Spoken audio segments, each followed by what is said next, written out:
ከምሽቱ 3 ሰዓት ላይ ነበር ታክሲ የተሳፈርኩት። ስልኬ ባትሪ ስለዘጋ ቶሎ መድረስ ስለፈለጉ ካገኘሁት ታክሲ ነበር የገባሁት። ሹፌሯ አንዲትም ቃል አልተናገረም። ሰላምታ የለም፣ የአይን ግንኙነትም የለም። 5 ደቂቃ እንደተጓዝን ከነገርኩት መንገድ ውጭ መሆናችንን አስተዋልኩ። ይቅርታ፣ የትክክለኛው መንገድ አይደለም አልኩት። ምንም መልስ አልሰጠኝም። ወደፊት ቀረብ አልኩና ይቅርታ ወንድሜ አልኩት። ምንም ምላሽ የለም። ውስጤ በጣም ሲረበሽ ታወቀኝ። የልብ ምቴ ከሚገባው በላይ ይመታ ጀመር። የበሩን እጀታ ሳብኩት። ሁሉም በሮች ተቆልፈዋል። ከዛም በተረጋጋ ድምፅ በጣም በፍጥነት ነው የገባኸው አለኝ። ከዛ ድጋሚ ዝምታ። መብራት የለም። ጥቅጥቅ ያለ ጨለማ ነበር ውስጡ።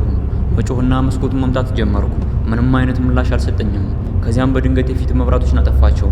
በጨለማ ውስጥ በፍጥነት ንዳው ጀመር። እባክህን የፈለግከውን እሰጥሃለሁ ብቻ አቁመው በማለት ለመንኩት። ሳቀብኝ። የጫንኩ ለገንዘብ ብዬ አይደለም አለኝና የመኪናውን ፍጥነት ቀነሰው። በጎማዎቹ ስር የጠጠር ድምፅ ይሰማ ነበር። እናም ከከተማው በጣም እንደራቀን ተረዳው። ከዛም መኪናውን አቆመው። ባዶ ቦታ፣ ቤት የለም፣ መብራት የለም፣ ጨለማ ብቻ። በቀስታ ወደ እኔ ዞሮ ዝምተኛ ተጓዦችን በጣም እወዳለሁ አለና ፈገግ አለ። ልቤ ከበፊቱ አሁን በጣም ይመታ ጀመር። የቻልኩትን ሁሉ የእምነት ስሞች እየጠራሁ እንዲተወኝ ለመንኩት።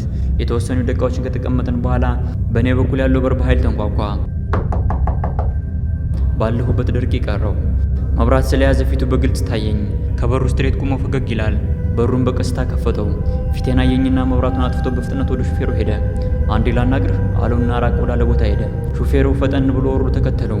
ከተወሰኑ ደቂቃዎች በኋላ ሹፌሩ ተመልሶ መጣና በሩን ከፍቶ እንደወርድ አዘዘኝ። ተርፈሃል አለኝና የንዴት ፈገግታ ፈገግ አለ። በዛው ቅጽበት ከጀርባዬ ትልቅ ዱላ ሲያርፍብኝ ታወቀኝ።